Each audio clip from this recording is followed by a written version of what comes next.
Bienvenue dans le podcast À ta couleur. Moi, c'est Marie-Pierre, mais tout le monde m'appelle la voisine. Je t'accueille depuis ma maison jaune, au cœur d'un petit village rural où j'ai choisi de ralentir pour mieux écouter et mieux raconter. Très jeune, j'ai compris le pouvoir de ces récits qui touchent, qui nous rassemblent autour de quelque chose de plus grand que soi, puis qui nous donnent la permission d'être pleinement humain. C'est pas un hasard si j'ai étudié l'histoire. À l'époque, je pensais observer le passé, mais je me préparais surtout à ce que je fais aujourd'hui. Aider les entrepreneurs à fouiller dans leur propre histoire pour y trouver du sens, se révéler et apprendre à se présenter à partir des pépites qu'ils portent déjà en eux. C'est ça le storytelling introspectif, un pont entre la connaissance de soi et la communication. Ici, tu vas entendre mes réflexions en solo, puis des conversations complices avec des invités qui ont choisi d'aligner leur entreprise sur ce qui les habite profondément. Parce qu'au fond, ce qui connecte, c'est pas juste ton expertise, c'est qui tu es. Alors installe-toi sur ma galerie, puis laisse-toi inspirer. Salut à toi, bienvenue sur le podcast À ta couleur. Aujourd'hui, on va jaser d'une section de ton site web qui fait souvent transpirer les entrepreneurs, le fameux « à propos ». Pour en parler, j'ai le bonheur de recevoir Alex Martel, copywriter, stratège et copilote du cabinet des curiosités. Cette grande collaboration qui réunit plus de 100 petits produits pensés pour donner un coup de pouce concret aux entrepreneurs. Avec elle, on va parler de comment écrire une page à propos qui connecte vraiment, même quand t'as pas sauvé le monde. Et bien sûr, on va parler du cabinet des curiosités qui revient cette année. Salut Alex! Salut Marie-Pierre, comment ça va? Ça va très bien, et toi? Ça va bien aussi. Un peu fatiguée, mais de bonne humeur de jaser. De bonne humeur, j'adore ça, oui. Merci, Alex, d'avoir accepté mon invitation à venir jaser sur le podcast À ta couleur. J'avais envie de t'inviter parce que je trouve que tu incarnes parfaitement l'idée qu'on n'a pas besoin d'une épopée héroïque là, pour connecter avec les gens. Toi, tu as cette capacité-là de transformer, je vais dire, le quotidien, même une histoire de pizza ou de coupe menstruelle, en histoire captivante. D'ailleurs, t'ouvres ta propre section à propos sur ton site web, lesmotspourvendre.com, on le rappelle, en disant « T'es pas obligé d'avoir une histoire inspirante pour la rendre captivante ». Peux-tu nous expliquer pourquoi tu as choisi de commencer avec cette phrase-là? Puis qu'est-ce que ça révèle sur ta vision du storytelling? Je pense qu'il y a beaucoup de personnes qui s'empêchent de faire du storytelling parce qu'ils ont pas une espèce d'histoire rags to riches, là, tu sais, l'espèce d'histoire classique, Rocky style, là, genre, oh mon Dieu, j'étais une pauvre personne sans moyens et complètement dépourvue, j'ai tellement affronté d'obstacles dans ma vie qui m'ont permis enfin, après maints et maints obstacles, de me retrouver où je suis aujourd'hui, tu sais. Ça met beaucoup de... Ça met un énorme fardeau, je pense, sur les épaules des gens de penser que c'est ça qui est nécessaire pour connecter avec les autres. Puis à travers mon expérience en copywriting, j'ai bien vu que, au contraire, des fois, être plus accessible puis raconter des choses auxquelles les gens peuvent plus facilement s'identifier, c'est bien plus puissant. Puis c'est ça que je voulais amener comme idée, ouais. Est-ce que tu crois que c'est ça, la vraie force d'une page à propos? C'est-à-dire de réussir à donner envie de lire, même si notre histoire est pas, là je vais mettre entre guillemets, extraordinaire. 100%. Tu sais, la page à propos, c'est souvent utilisé pour comme mettre le CV de la personne, Ouais. genre. Puis je trouve ça assez triste parce que c'est une des pages les plus visitées sur un site web, en fait. Sur plusieurs sites web, ça va être la deuxième page la plus visitée après la page d'accueil, tu sais, au niveau des clics directs que les gens font en naviguant. Fait que c'est quand même une page importante. Puis quand t'es copywriter puis qu'il y a une page qui est visitée comme ça, ben c'est une opportunité de convertir sur quelque chose, une opportunité donc de connecter avec les gens puis de leur donner envie de découvrir quelque chose ou d'aller dans une direction précise. Je trouve qu'il y a beaucoup de pages à propos qui deviennent du je vraiment boring, là. Très, très, très ennuyant, très lourd, une espèce de succession. Tu sais, on veut pas ton CV LinkedIn sur ta page à propos. Ouais. Est-ce que... parce que, tu sais, toi, t'as choisi vraiment de révéler des facettes très, très accessibles, tu l'as dit tantôt, très personnelles aussi de toi, de façon humoristique, tes peurs, ton amour de la bouffe. On voit bien sûr une grue qui est ton symbole par excellence, que les gens reconnaissent de toi. Pourquoi parfois c'est plus payant d'utiliser ce type de contenu-là que de se la jouer professionnelle, comme tu viens de le nommer en faisant la référence avec LinkedIn, par exemple? Ben, tu sais, Qu'est-ce qu'on perçoit comme professionnel / corporatif? C'est quoi? C'est d'avoir un ton qui est moins familier, tu sais, qui est un peu plus... presque académique, des fois. Ça va être le vouvoiement, Et en fait, le fait d'adopter tout ça, ça va faire en sorte que tu vas perdre toute couleur. Et pour moi, et pour la plupart des bons copywriters, je te dirais, puis toi aussi, Marie-Pierre, tu sais, on sait très bien que les mots qu'on utilise, puis la personnalité que ça projette, ces mots-là qu'on utilise, ben ça fait partie de notre marque. Puis moi, ben ma marque, c'est pas une marque plate. T'sais, c'est pas une marque corporative. Donc, d'aller projeter ça à travers mes mots, ben ça me nuit plus qu'autre chose, en fait. C'est en dissonance totale avec ce que je veux projeter, puis les personnes que je veux attirer. Je pense aussi que quand on est solopreneur en particulier, la situation est encore plus importante, le choix est encore plus important parce qu'on va avoir tendance à créer notre contenu nous-mêmes. Puis si jamais on décide d'adopter une voix, justement, qui est très détachée, très corpo, on se coupe de la possibilité d'être plus authentique, spontané nous-mêmes dans nos contenus, puis ça peut venir jouer même sur l'inspiration, sur l'envie de créer. Fait qu'il y a quelque chose de très, très important pour moi dans cette idée-là que il faut se défaire de l'injonction d'écrire quelque chose qui sonne pro.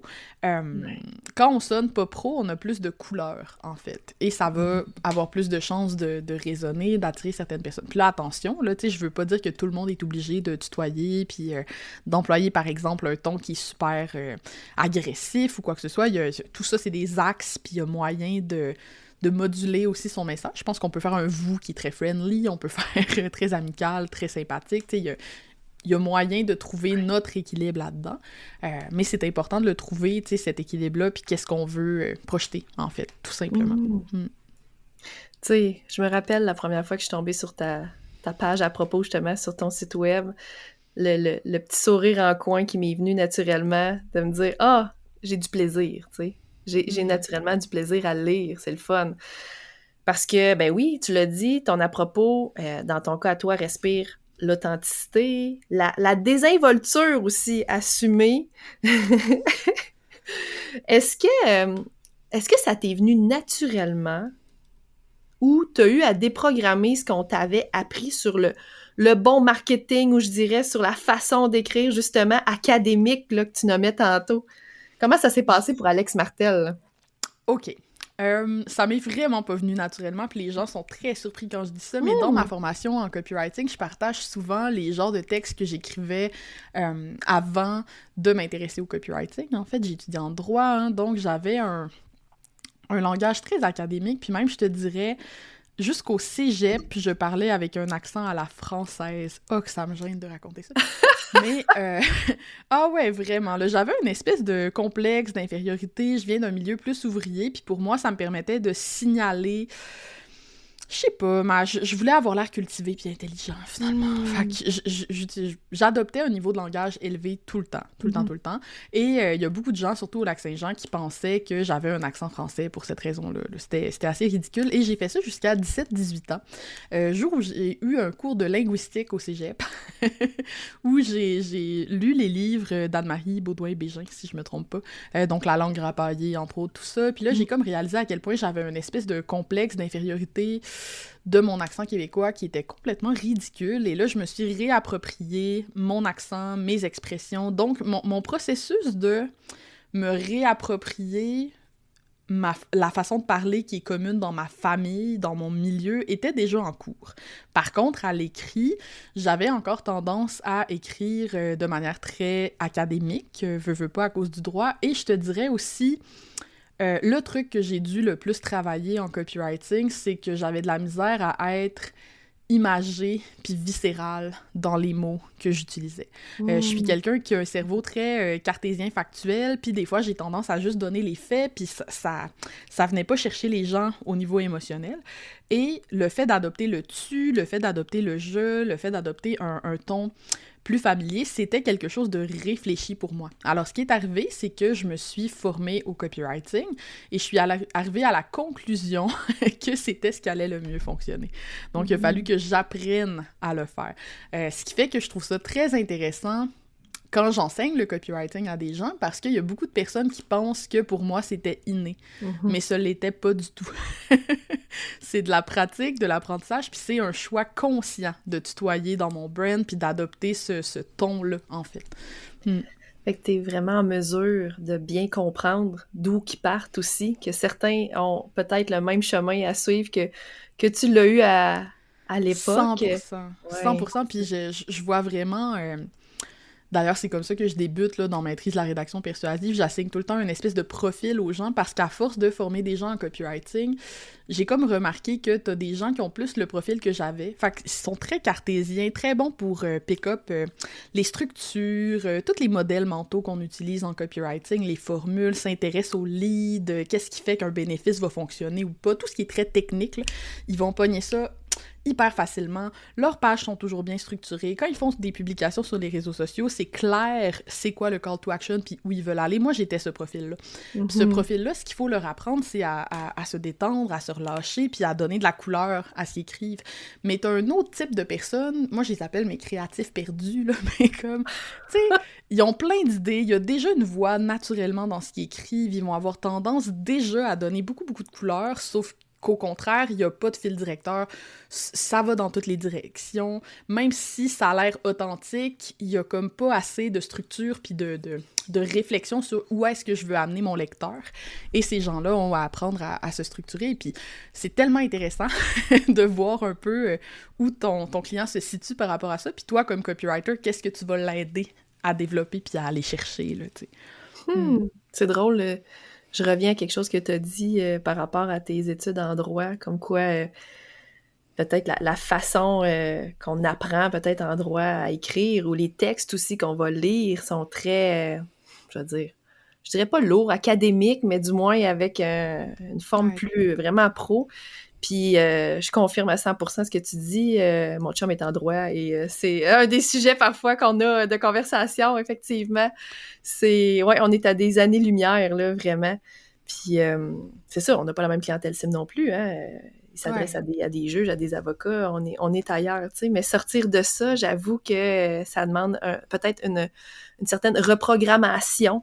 Je sais pas, neuro, genre peut-être loin dans le cerveau, mais tu sais, du moins, ça demande une certaine reprogrammation. Oui, ça demande un lâcher-prise, puis de se donner la permission, en fait, de le faire, puis de réaliser, des fois, de défaire aussi notre propre association. C'est sûr que si toi, en tant que personne, tu trouves que quelqu'un qui tutoie, c'est pas professionnel, ça va être difficile pour toi de le faire. Tu sais, je donne l'exemple pour le tutoiement.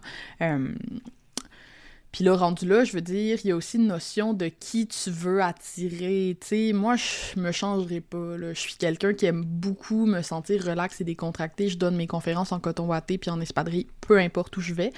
Donc, j'ai besoin d'attirer une clientèle, même quand je me retrouve à des colloques puis des trucs un peu plus formel ou corporatif, ben il faut que ce soit un public formel, corporatif, qui est prêt à accepter que je détonne comme ça. C'est arrivé à deux reprises différentes que deux hommes assez âgés différents me disent « Toi, t'es vraiment une bibite, hein, mais j'aime ça. » Puis les deux ont utilisé le mot « bibite », puis ça m'a vraiment fait rire parce que je pense pas que je suis une bibite aux yeux de ma clientèle cible, tu sais, mais dans le contexte corporatif, je détonne vraiment beaucoup. Puis ça m'empêche pas d'avoir des contrats corpos de conférences et tout ça. Là. Faut arrêter de capoter. Ouais, puis je pense, en tout cas, tu m'as déjà avoué, t'aimes ça. C'est quelque chose qui te nourrit aussi, hein, de faire cet effet de surprise-là.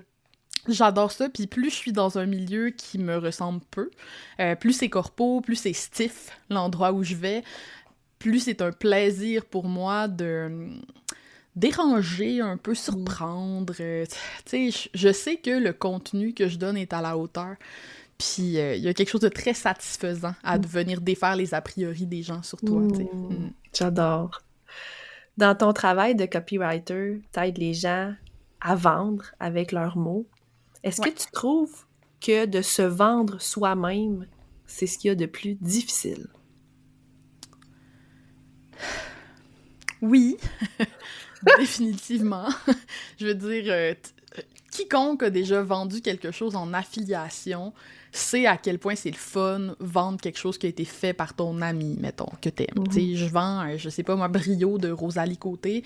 Rosalie, c'est mon amie, je l'aime, puis tout ce qu'elle fait, c'est de l'art, tu sais. Donc, parler de Rosalie, dire à quel point Rosalie est exceptionnelle, puis que tout le monde devrait acheter son truc, relax, là, c'est vraiment facile. Parler de soi, ça peut nous faire sentir condescendant, hautain, venteur. Il y a beaucoup de personnes pour qui ça va être plus difficile, mais ça fait partie de notre travail en affaires, hein, d'apprendre à se vendre. Et, À se connaître. Ouais. Et à Puis mieux se vendre. je pense que le shift, justement, du je au tu ou au vous, tu sais, de parler à la deuxième personne, ça aide vraiment à se défaire de ça. C'est-à-dire que c'est sûr qu'écrire une page à propos en mode CV, j'ai fait telle affaire, j'ai fait telle affaire, j'ai fait telle affaire, j'ai fait telle affaire, j'ai fait telle affaire, t'as l'air suffisant un peu, puis c'est lourd. Mais si dans ta page à propos, tu écris à quelqu'un, tu t'adresses directement à ton lecteur, ben là, ce que tu racontes sur toi, tu le fais pour connecter, puis ça change la posture, tu te sens plus dans une conversation, en fait, et ça va rendre ça beaucoup plus facile. Ouais. Super intéressant ce que tu dis. Dans mon univers, Alex, je parle souvent des pépites de connexion, dont les valeurs, les fameuses valeurs font partie. Bon, il y en a plein d'autres, mais celle-ci est au cœur même des pépites de connexion dans mon univers. Toi, à quel moment tu t'es rendu compte de la force que peuvent avoir nos valeurs quand on les incarne dans notre entreprise? Y a-t-il un moment que c'est apparu? C'est apparu à un moment donné, hein? C'était pas dès le départ. Non, 100%. En fait, c'est autour de 2019 à peu près, précisément. J'ai fait une retraite avec Stéphanie Forgue à l'époque, qui maintenant est plus en affaires. Steph, à l'époque, faisait des retraites qui s'appelaient « Moi au cœur de mon succès ». Et moi, j'y allais beaucoup pour travailler mon rapport à l'argent, là. Tu sais, j'étais beaucoup là-dedans. Ouais, j'avais beaucoup d'affaires à travailler à ce niveau-là. Et il y avait un exercice pendant Moi au cœur de mon succès qui concernait nos valeurs. Et à ce moment-là, j'ai réalisé que mes valeurs étaient pas présentes dans mon entreprise. Fait qu'on remonte, évidemment. Moi, j'ai commencé à parler de copywriting autour de 2016. J'ai acheté mon domaine en 2017, mettons. À ce moment-là, personne parle de copywriting en français, sauf Stan Leloup. Donc, il y a Stan Leloup puis il y a moi sur Internet qui parle de copywriting. Et donc, mon contenu est très en mode comment faire, en fait. Tu sais, je donne des trucs. Et à l'époque, ça fonctionnait très bien de donner des trucs, mais je fais l'exercice à la retraite et là, ça me frappe à quel point mes valeurs sont pas présentes. Et au retour de cette retraite-là, j'ai écrit « Personne veut lire ton maudit e-book », qui est un texte...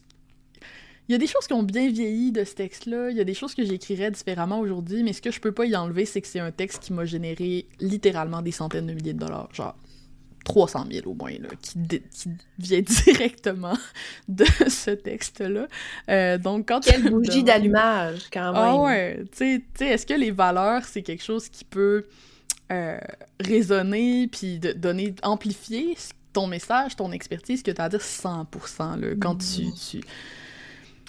ça a vraiment changé la direction de mon entreprise, ce texte-là, tu sais.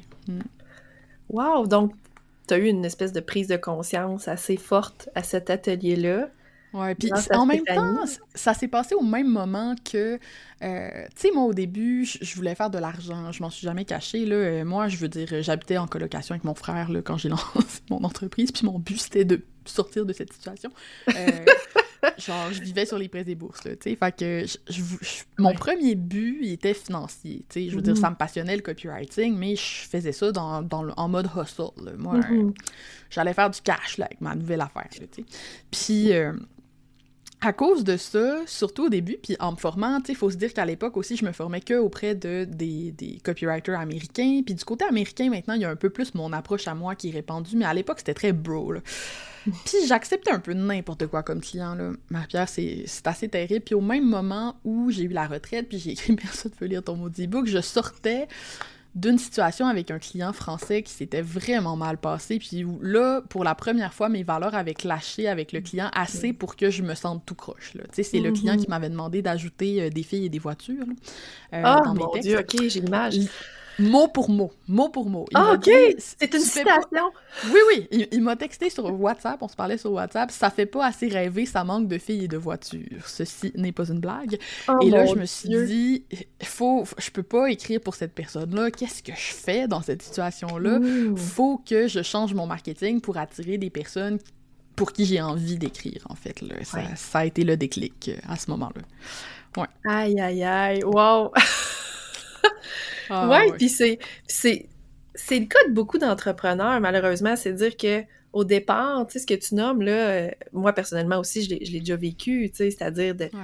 sais, dans mes premières années d'affaires où je me suis lancée, 2020, 2021 dans mon cas, j'avais la fâcheuse manie d'accepter pas mal tous les projets qui rentraient parce qu'à cette époque-là, j'avais peur d'en manquer. Je venais de faire le grand saut de 11 ans de travail dans le milieu municipal. On s'entend, tu sais, c'était très cadré. Ouais, c'était stable, tout ça. J'avais un fonds de pension, j'avais mes vacances, tout ça.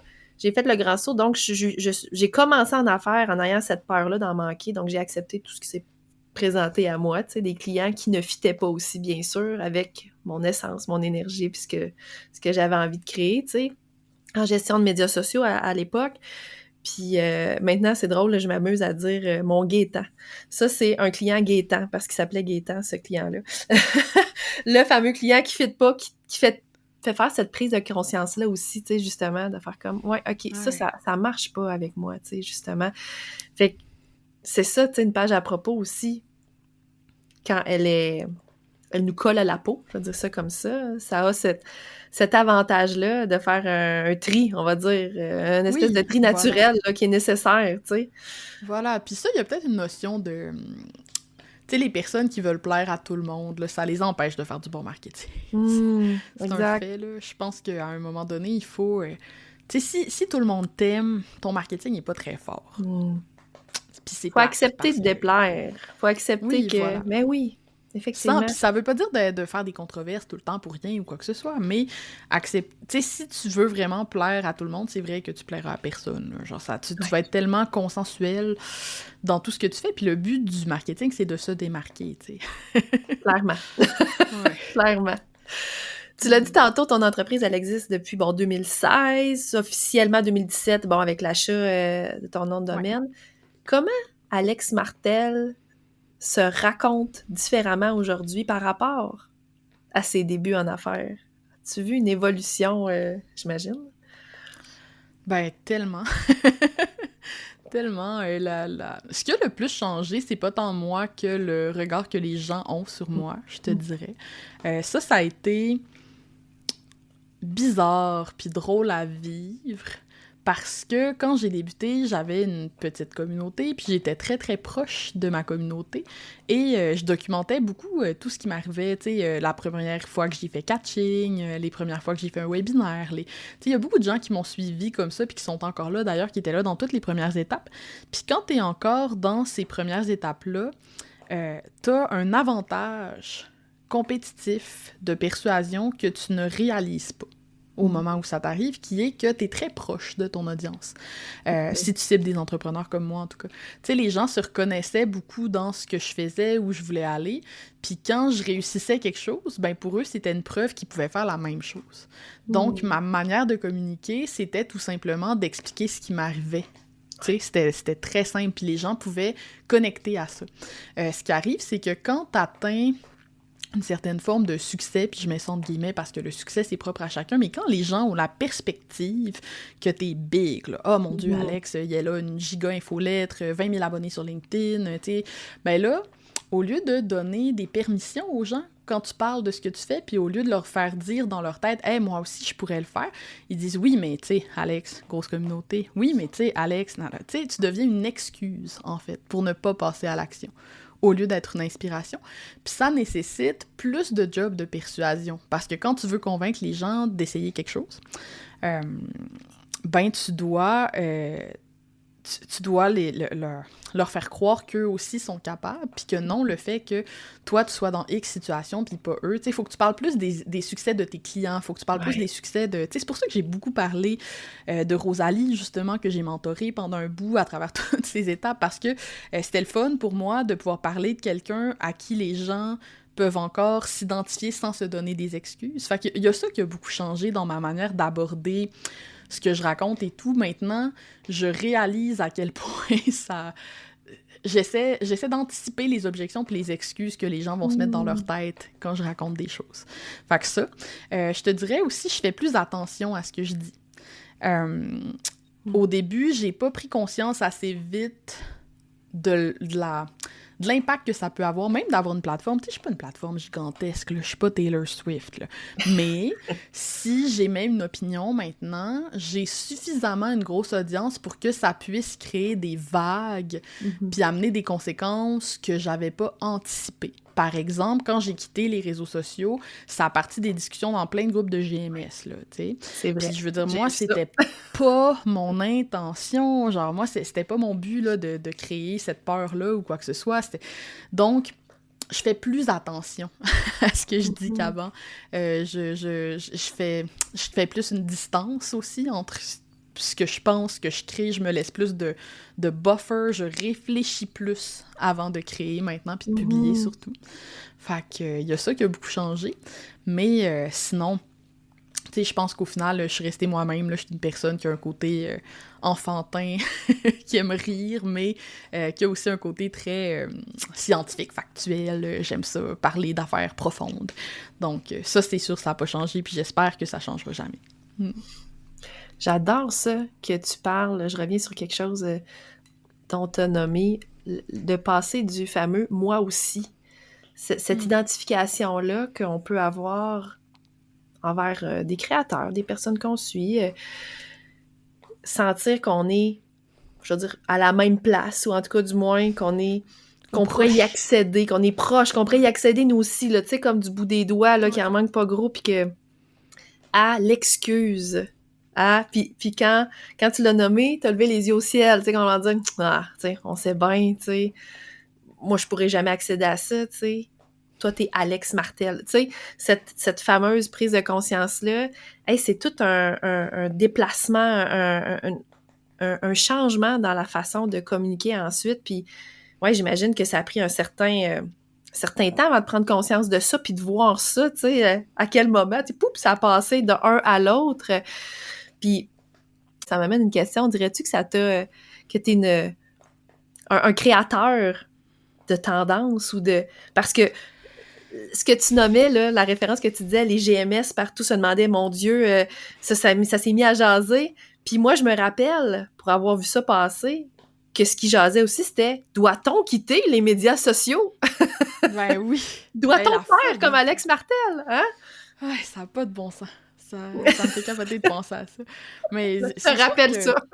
C'est sûr que oui, dans un sens, tu sais, puis j'ai bâti ma business en ce sens-là. Tu sais, moi, c'est ce que j'aime, puis j'en parle souvent. Il y a beaucoup de personnes qui pensent que d'avoir une business comme la mienne, d'infoproduits, c'est genre super payant puis quoi que ce soit, mais moi, je pense que tu peux faire plus d'argent plus vite en restant en service, genre, honnêtement.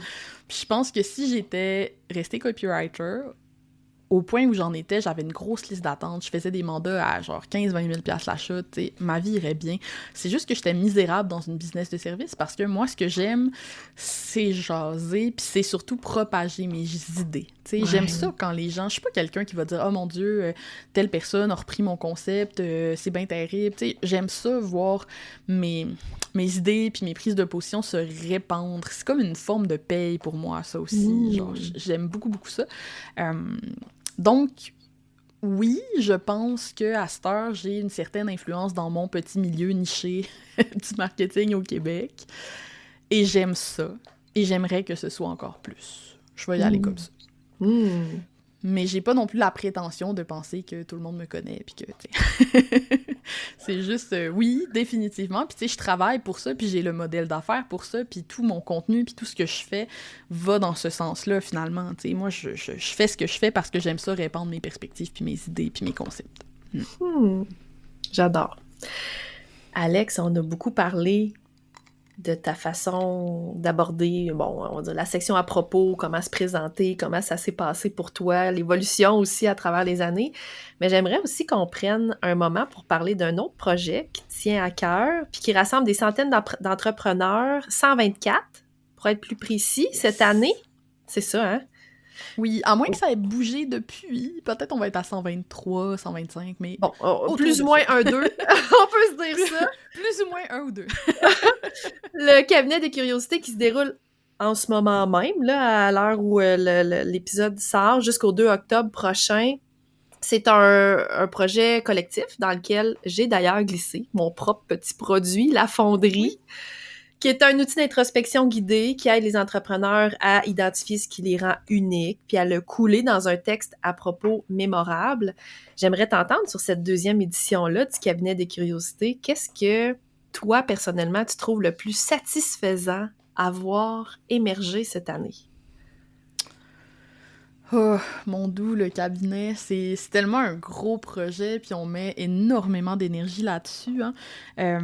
Mais je pense que cette année, ce qui m'a le plus plu, c'est de voir les anciens de l'année dernière qui reviennent, puis qui ont décidé, sans même qu'on leur demande de s'impliquer pour les autres. Je pense entre autres à Julia de J&J, Rosalie puis Valentin, qui ont fait tout un programme d'accompagnement parrain-marraine du cabinet pour aider les personnes qui ont des plus petites communautés, tu sais, à profiter de leur lancement, puis à se fixer des objectifs qui ont de l'allure, puis à performer en fonction de eux ce qu'ils souhaitent dans ce lancement-là. Moi, l'entraide qui se crée dans ce projet-là, les collaborations...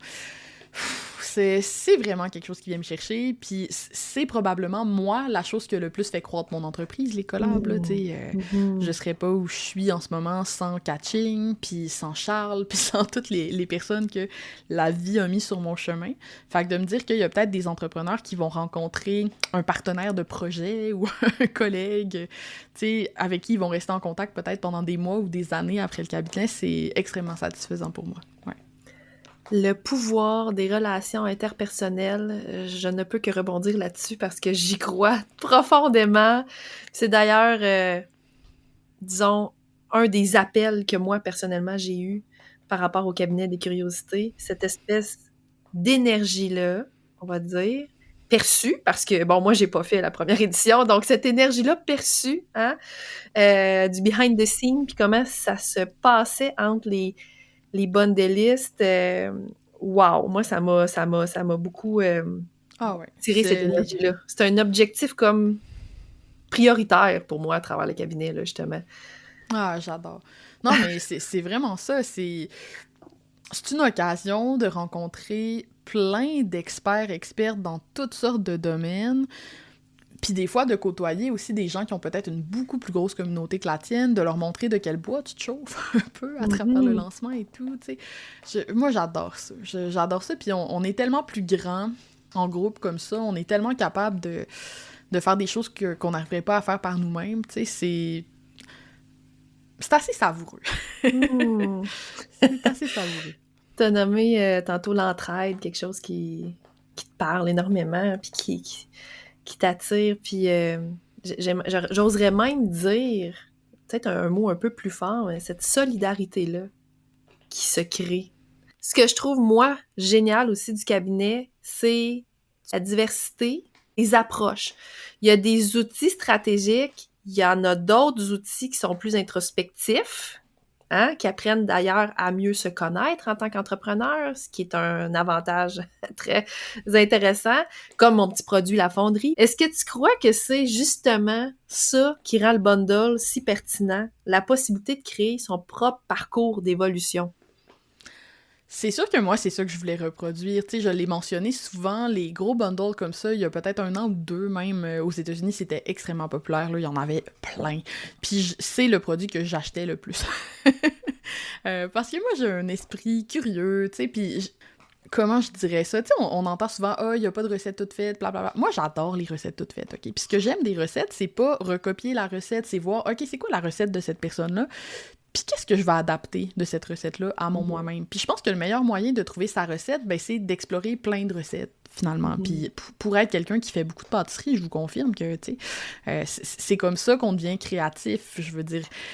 si tu suis pas une recette au début, quand tu fais de la pâtisserie, là, ton gâteau, il va être plat, là, tu sais, ça fonctionnera pas. Fait que d'avoir accès comme ça à plein d'approches, de stratégies, de façons de faire, de personnes qui ont différentes perspectives, différentes valeurs, différentes expertises, c'est extrêmement riche, je trouve. Même si tu ouvres un produit et tu te rends compte « Hey, ça, finalement, c'est pas pour moi, celui-là », ben ça t'a appris quelque chose. Comme, tu sais, il y a de quoi de vraiment précieux là-dedans, et c'est ce que j'essayais de créer comme expérience, puis je pense que c'est un des trucs les plus cool du cabinet, c'est qu'il y a des trucs super... bon, je m'excuse auprès de nos quelques hommes, on les salue, on a quand même plusieurs hommes dans le oui, cabinet. parce qu'il y en a, là.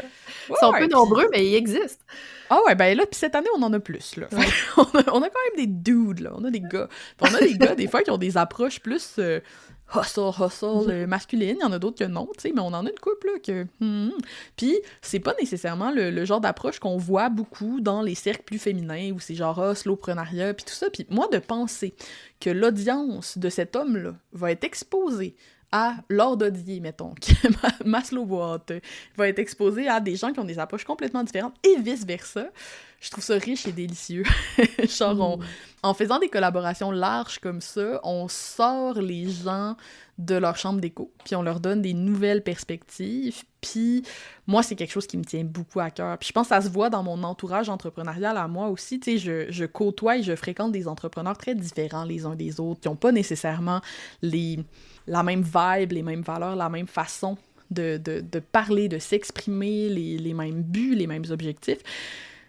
Puis je trouve ça riche, puis c'est ça qui me permet de confronter mes propres perspectives, puis d'enrichir mes propres perspectives. Fait que je voulais créer ça aussi avec le cabinet, un contexte comme ça où on peut faire collaborer des personnes qui collaboreraient peut-être pas ensemble aux premiers abords.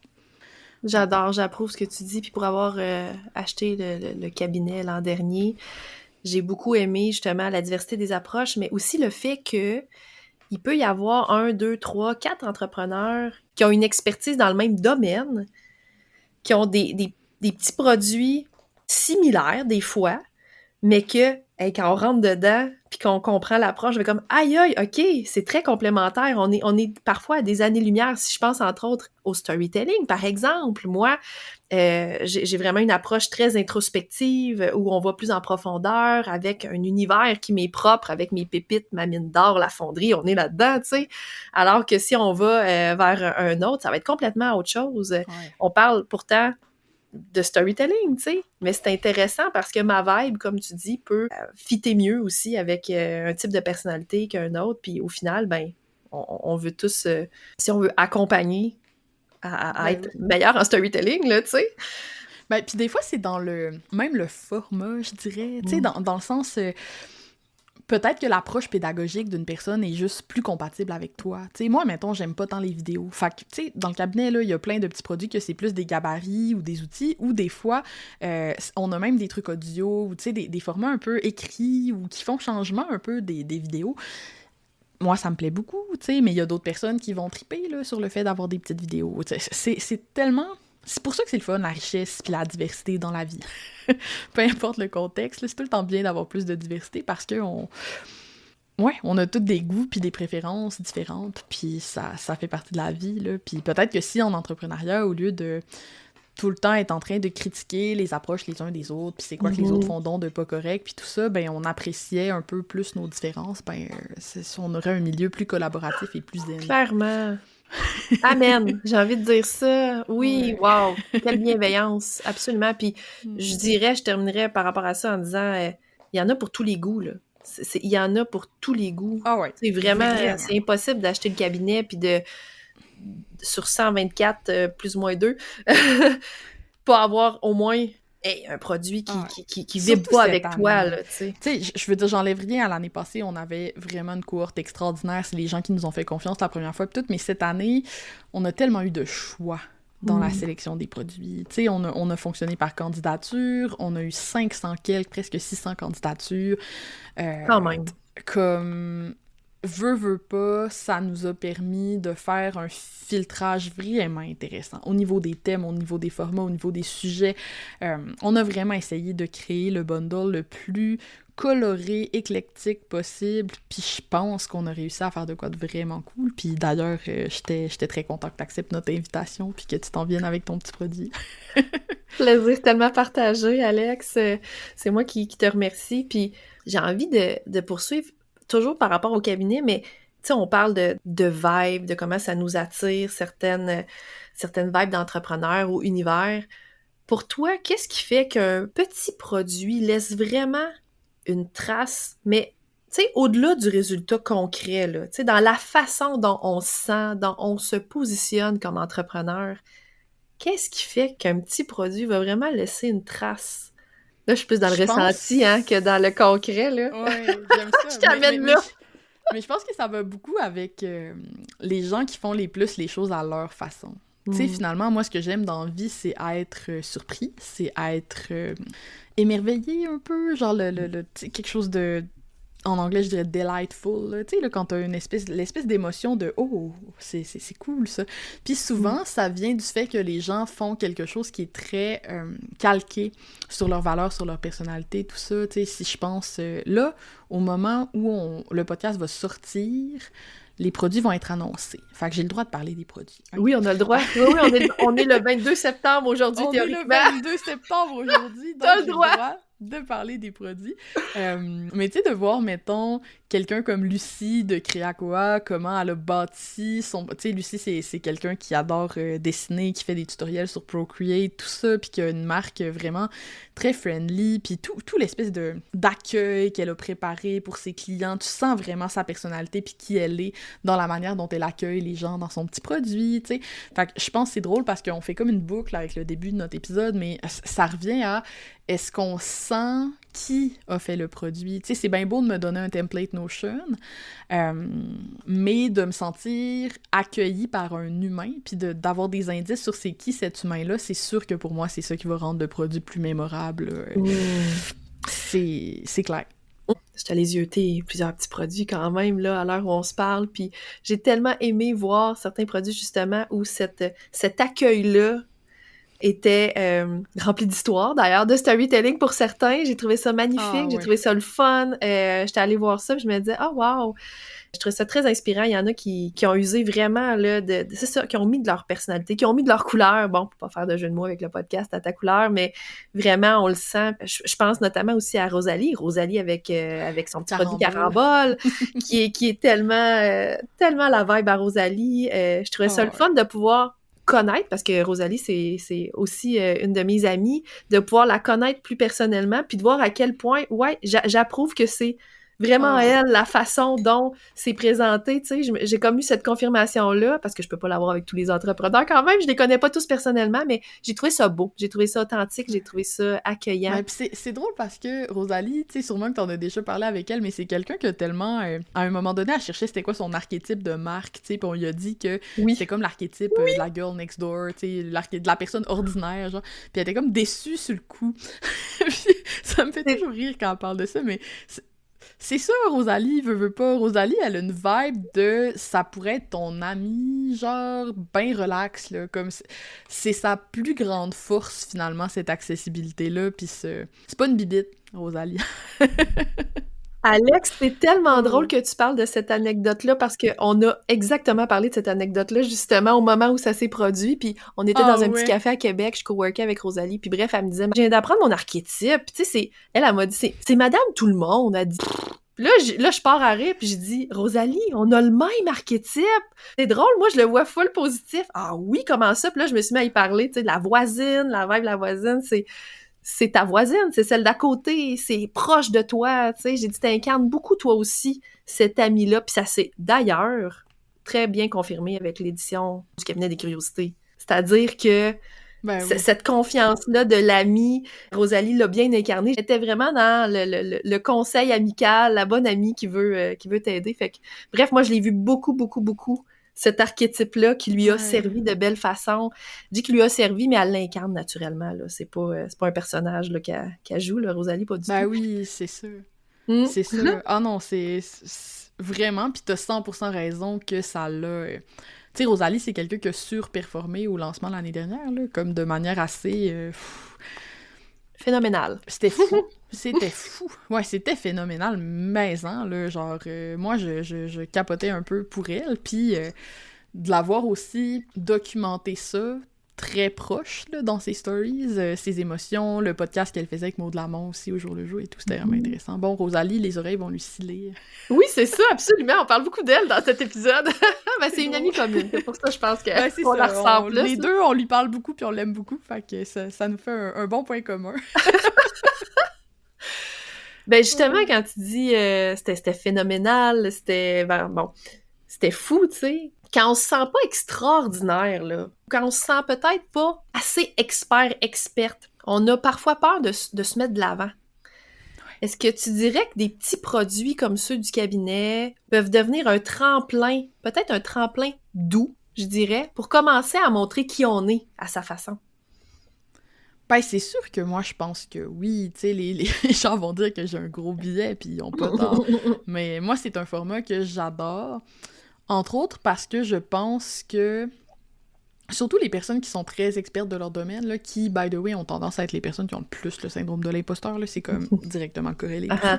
Mais ils ont tendance à avoir le syndrome du tout et dans tout, genre. Fait que là, quand ils veulent créer un produit, ils veulent tout le temps faire une espèce de méga formation / accompagnement qui couvre la moindre petite affaire de leur domaine d'expertise, puis ça demande énormément de travail. Pour le client, c'est un engagement qui est énorme aussi.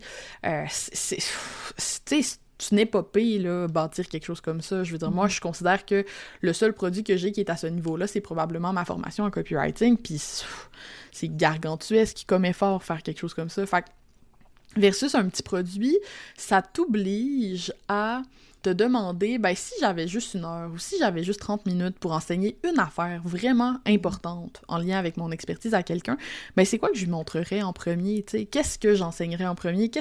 Puis c'est vraiment intéressant comme exercice et souvent comme ça, on va créer quelque chose qui est plus facile à utiliser pour les gens, qui va leur faire vivre une première victoire, en fait, tu sais. D'avoir l'impression OK, c'est peut-être pas aussi difficile que ce que je pensais, le storytelling. Marie-Pierre m'a montré que, j'avais peut-être des pépites qui se trouvaient dans mon histoire, dans mes préférences, tout ça, que je soupçonnais même pas. Hey, c'est vraiment moins compliqué que je pense. Puis le fait qu'après ça, quand ils commencent à raconter leur histoire, ce soit pas parfaitement copyrighté, puis que ce soit pas merveilleux à la virgule près, ben crime, c'est pas grave, pour cette personne-là, t'as déjà fait une différence importante dans sa manière de communiquer, tu sais. Comme tu l'as dit, se mettre en position de réussite, en tout cas du moins, de sentir qu'on a réussi, qu'on a fait peut-être la théorie des petits pas. On va dire, on va faire un pas, une bouchée à la fois, puis de rapailler tout ça, puis à la fin, ben Colin, on se sent peut-être plus solide, même si on n'a pas un programme, justement. Ouais, c'est moins décourageant aussi. Je pense. Ouais. En tout cas, du moins. Puis c'est difficile. J'avoue que c'est un exercice difficile de faire un petit produit, tu sais. Puis je pense que c'est un des défis que nos bundleistes ont, tu sais, de réussir à transmettre, décider quoi prioriser, comment transmettre, quoi. C'est difficile pour ces experts-là, tu sais, ça leur demande beaucoup d'efforts, puis des fois, c'est même plus difficile que de faire un long accompagnement personnalisé pour plusieurs. Mais le résultat est hyper intéressant, puis... Ouais, vraiment fière des produits qu'on a dans le cabinet cette année, là. Il y en a beaucoup que j'aime et que j'ai déjà fait au moment où on enregistre. Oui, c'est vrai, hein? Toi aussi, t'es à les yeuter, c'est sûr. Aller vraiment rentrer dedans, parce que c'est une chose des sélectionner pis tout ça, mais de rentrer dedans après, puis vraiment d'aller les tester, c'est... Wow! Ouais, moi aussi, j'ai... Ah ouais, vraiment. Puis moi, j'aime aussi voir comment les gens... créer l'expérience autour. Tu sais, je trouve qu'on apprend autant de la matière du produit que de la façon dont c'est présenté. Puis tout ça, en tout cas, pour moi, qui crée des infoproduits, c'est énormement riche de voir les façons de faire des gens. J'aime ça. Ouais, ça permet ça, le cabinet, c'est vrai.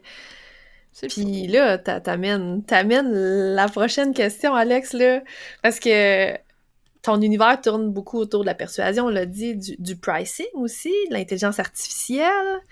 Mais cette année, dans le cabinet, c'est quoi ton petit produit que tu offres?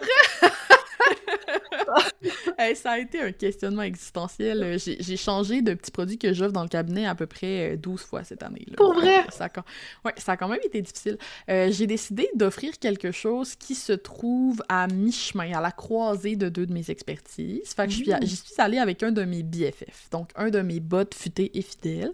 Je donne dans le cabinet cette année Carole, qui est mon BFF qui t'aide à faire des carousels. Fait qu'on a de l'IA, parce que Carole, c'est un assistant qui fonctionne avec ChatGPT, c'est un GPT personnalisé, mais on a du copywriting parce que son travail, c'est de t'aider à faire des bons carousels. Je l'ai entraîné sur mes propres carousels. Fait que c'est sûr qu'il va avoir un petit biais, Alex Martel, dans sa façon de faire. Au niveau, justement, de ma méthode pour créer du contenu, tu sais. Moi, j'aime les contenus qui ont un angle hyper spécifique, genre. Tu sais, pas comment écrire une bonne page de vente, mais comme un morceau de ça, là, puis le développer, bref. Fait que ça va être beaucoup ça, son approche. Mais c'est un petit bot qui est super intéressant, super le fun à utiliser, très ludique, puis justement, c'est un très bon petit produit parce que tu l'ouvres et tu peux déjà t'en servir immédiatement. Ça demande pas 60 000 explications et... ouais. J'adore. Moi, j'utilise déjà Serge. Ah ouais, un pour autre les de tes segways. petits bots que j'aime beaucoup d'ailleurs. Ouais, Serge, c'est mon compagnon. Ouais. Toi puis Mon Valentin. assistant. Ouais, moi puis Valentin, on l'utilise beaucoup. Valentin aussi. Valentin aussi, c'est un bon utilisateur de Serge. Ça Serge, c'est mon pote, là, on va le dire. Fait que j'ai hâte de voir Carole. Je trouve ça tellement original, les noms de tes robots. J'ai du fun à les nommer, là, c'est con, là, mais ouais. Puis même, tu sais, trouver avec Aimé, ça va être quoi leur look un peu, puis tout ça. Beaucoup de plaisir, beaucoup de plaisir. Là, on en a nommé 2, mais mettons, dans ton univers, t'en as combien de bots de créer, là? Au moment où l'épisode va être publié, je devrais être rendue à 8. OK, quand même. Parce que au moment où on enregistre, je m'apprête à en sortir 2 autres qui vont être Apollon. Apollon! Oui, qui aide à travailler justement un peu ta page à propos, puis tes mini-bios aussi. Parce que moi, un besoin que j'ai, c'est que je donne souvent des conférences. Et chaque conférence que je donne, comme j'ai plusieurs expertises différentes, ben je dois tout le temps modifier un peu ma mini-bio. Parce que des fois, je parle d'IA, des fois, je parle de copywriting. Puis là, je veux, dans ma mini-bio, crédibiliser cet aspect-là de mon expertise en particulier. Fax, il va être capable de réécrire ta mini-bio en fonction de tes besoins. Donc, j'ai Apollon. Et je vais avoir Clément, qui est... Clément, que j'aime beaucoup. Clément, c'est le nom du concierge de mon école primaire. On le salue. C'est lui qui t'a inspiré, ce nom-là? Travailler ton client idéal, en fait. En fait, j'essaie de faire des altérations avec les noms de mes bots. Fait que, tu sais, client idéal, c'est elle. À propos, Apollon. Carole, Carousel. Je m'amuse comme ça. Oh mon Dieu, j'avais même pas fait le lien. C'est savoureux. J'adore. Wow. Ouais, j'ai du fun. Moi, je suis beaucoup inspirée par les contraintes. Hein. Pour les personnes qui ont BFF puis qui nous écoutent, ce serait très intéressant de mixer la fonderie avec Apollon. Oui, alors, ben c'est ça, là, j'entends parler de page à propos. Toute la réflexion que j'ai prise dans la fonderie, là, je la pitcherais. Ah ouais, ben oui, un coup qu'on a nos pépites, tout à fait, un coup qu'on a nos pépites. J'ai envie de dire, tu sais, il y a 10 pépites de connexion dans la fonderie, là, à découvrir. Puis ce que je dis, c'est, t'as 2-3 pépites sur les 10 que t'as trouvées, let's go! Utilise-les! T'sais, on n'est pas obligé d'attendre d'avoir les 10 parfaitement alignés pour pouvoir se mettre en œuvre, là. D'ailleurs, je donne des espèces de séquences, des espèces de gabarits, tu sais, où est-ce que c'est 5 pépites seulement. Au lieu d'avoir les 10, tu peux décider d'en prendre juste la moitié, puis même moins. Puis pitcher, justement, dans l'IA, après, si t'as le goût. L'idée ici, c'est vraiment de partir sûr que de soi, tu sais. Ça sera jamais aussi bon que quelque chose que tu aurais écrit toi-même et pris le temps de bien copywriter, si tu as les compétences ou d'engager quelqu'un. Mais il y a une notion en business aussi de vaut mieux fait que parfait. Là. Je pense que pour beaucoup d'entrepreneurs, je veux dire, ma page à propos, elle serait à refaire en ce moment, là, parce que j'ai évolué, puis c'est quelque chose que vous allez retravailler au fil du temps aussi. Oui, tout à fait. J'adore que tu dis. Ouais. J'adore que tu dis « mieux vaut fait que parfait », qui était mon mantra de 2024, d'ailleurs. Mon mantra d'entrepreneur de 2024. Ben, je suis pas la seule à l'avoir, là. On est plusieurs dans ce club-là, là. Mais oui, exact. Fait que je suis totalement d'accord. Alex, si on veut continuer la conversation avec toi après l'épisode, où tu aimes le plus connecter avec les gens, où tu préfères qu'on vienne te lire, te suivre ou te jaser? C'est sûr que mon infolettre, c'est vraiment un bon spot pour me trouver. Mon infolettre est sur mon site web, là, soit lesmotspourvendre.com, soit alexemartel.com aussi. Vous allez trouver ça. Mon infolette, vraiment, définitivement. Sinon, ces temps-ci, je suis quand même sur Instagram, je fais des carousels à la main, j'ai beaucoup de fun à faire ça. Pas mal mon réseau du moment, je suis moins sur LinkedIn, mais tu sais, ça varie, puis je pense que c'est une des choses avec lesquelles je me laisse beaucoup de liberté aussi, là, de varier les canaux, puis tout ça, là. Fait que, tu sais, l'infolettre, c'est celui qui reste toujours là. Ouais, j'adore lire tes infolettes, c'est toujours un rendez-vous Merci. pour moi. Merci Alex pour ton passage au podcast À ta couleur, puis à toi qui nous écoutes, j'espère que cette conversation-là avec Alex t'a donné envie d'aborder ton texte à propos avec un peu plus de légèreté, beaucoup plus d'authenticité. Si tu veux aller plus loin, je te rappelle que le cabinet des curiosités est en cours. 124 petits produits pour t'accompagner dans ton parcours d'entrepreneur pour seulement 299 $. Et là, j'ai pas la conversion en euros, Alex. Je me rappelle plus, mais bref. Ça va être 199 €. 199 €. Merci, merci. Donc, c'est un coffre au trésor qui est rempli d'outils concrets puis inspirants. Puis, cette année encore, tu peux choisir à qui t'offre la commission de ta vente. Donc, si t'aimes mon travail puis que t'as envie de m'encourager dans ce que je fais, tu trouveras mon lien affilié dans les notes de l'épisode. Puis, ben, on se donne rendez-vous pour un prochain épisode avec, pour inviter, le copilote d'Alex pour le cabinet des curiosités, Charles d'Avignon, qui va venir parler de pourquoi la pub toute seule ne suffit pas, comment ton histoire peut devenir le moteur derrière tes ventes. Donc, un épisode qui va sortir dans quelques jours, là, en plus. Là, restez à l'affût, là, ça s'en vient. On sort les épisodes à un rythme plus rapproché dans cette saison-ci. Donc, merci Alex, puis je te dis à bientôt! Merci Marie-Pierre! Merci d'avoir été là. C'est toujours un privilège de te savoir quelque part assis avec moi sur ma galerie. J'espère que ça t'a donné envie de t'arrêter un instant, juste assez pour te recentrer, te déposer, puis peut-être découvrir une pépite de connexion que tu n'avais pas encore vue en toi.